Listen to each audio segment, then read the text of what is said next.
মিজানুর রহমান আজহারীর নাম শুনছেন? বলেন সবাই, শুনছেন? ওনার একজন নানা ছিল, মুরব্বীরা দু একজন চিনতে পারেন, যুবকরা সবাই চেনে তাকে। তার নাম হচ্ছে গোলাম সারওয়ার সাইদি হুজুর। উনি একটা কথা করোনা ভাইরাসে খুব বেশি বলেছেন, আমি জাস্ট কোট করছি কথাটা, নামাজ নাই যার ঈমান নাই তার। নামাজ নাই যার ঈমান নাই তার। আস্তে কেন বলেন? জোরে বলেন ঠিক আছে যুবক ভাইরা। নামাজ নাই যার, মুসলিম হিসেবে পরিচয় কোনো অধিকার নাই তার, ঠিক কিনা বলো যুবক ভাইরা?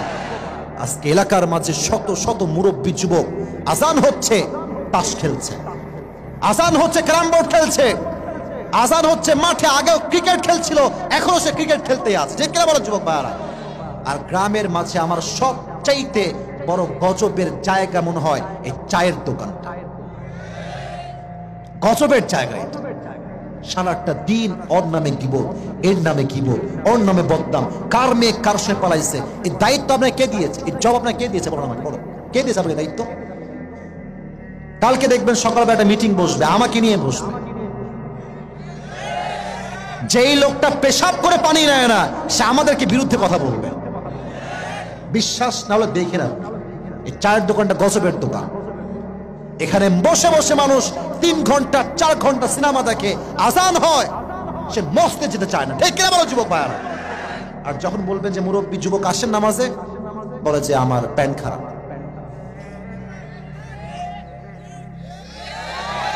প্যান্ট খারাপ, তাই না? তোমার প্যান্ট না, তোমার আত্মাটার চরিত্রটাই আসলে খারাপ। আত্মা মরে গেছে একেবারে, নামাজ কালাম নাই, সারাদিন সিনেমা দেখো, তাই না? আল্লাহর গজব তোমার উপরেই পড়বে, ঠিক কিনা বলো যুবক ভাইরা? ওমর ফারুকের জীবনের শেষ কথা ছিল নামাজ। আচ্ছা, আর একটা প্রশ্ন, আমার নবীজির জীবনের শেষ কথা ছিল কি? ভুলে গেছেন সবাই? বলেন না, কি ছিল? বলেন বলেন বলেন। নামাজ। নবী যেদিন মারা যাবেন, তার কাছে জিবরাইল আসছে, এসে বলছে আসসালামু আলাইকা ইয়া রাহমাতাল লিল আলামিন। ও নবী, আপনাকে সালাম। এবার নবীজি ডাক দিয়ে বলছে, জিবরাইল তুমি কেন আসছো আমার কাছে? জিবরাইল ডাক দিয়ে বলছে, ইয়া রাসূলুল্লাহ, ইয়া হাবিবাল্লাহ, আমাকে আল্লাহ রাব্বুল আলামিন আপনার কাছে পাঠিয়েছে, তবে আমার সঙ্গে আজকে একজন গেস্ট বা মেহমান এসেছে। মেহমান? মেহমানটা আবার কে? আমি কি নিয়ে আসবো তাকে? বলছে নিয়ে আসো। যে মেহমানটা আজ নবীর কাছে আসছে, মেহমানটার নাম জিবরাইল নয়, তার নাম হচ্ছে মালাকুল মউত। এসেই বলছে আসসালামু আলাইকা ইয়া রাহমাতাল লিল আলামিন, ইয়া রাসূলুল্লাহ, আপনাকে সালাম। এই সালামটা আমি আপনাকে দেইনি, আল্লাহ নিজেই আপনাকে এই সালামটা আমার মাধ্যমে আপনাকে পাঠিয়েছে। সুবহানাল্লাহ পড়বেন না আপনি? নবীজি বলছে কি খবর, তুমি কেন আসছো আমার কাছে? হাদিসগুলো কত সুন্দর। বলছে নবী হে, আমি আপনার কাছে এসেছি, আমার যে কাজ একটাই কাজ, আমার অন্য কোনো কাজ নাই, একটাই কাজ, রূহ কবজ করা। নবীজি বলতেছে ও আচ্ছা। তো নবী আরেকটা কথা বলতে ভুলে গেছে, এটা আল্লাহ আমাকে বলেছে। কি কথা বলো? বলছে আল্লাহ বলেছেন এটা আমার প্রিয় নবী, খবরদার বেয়াদবি করবি না। আগে বলবি নবী আপনি কি যেতে চান নাকি থাকতে চান? যদি থাকতে চান রেখে যাব, যদি যেতে চান তবেই আপনাকে নিয়ে যাব। মৃত্যুটা পারমিশন চাচ্ছে যে আমি কি আপনার কাছে আসবো কিনা।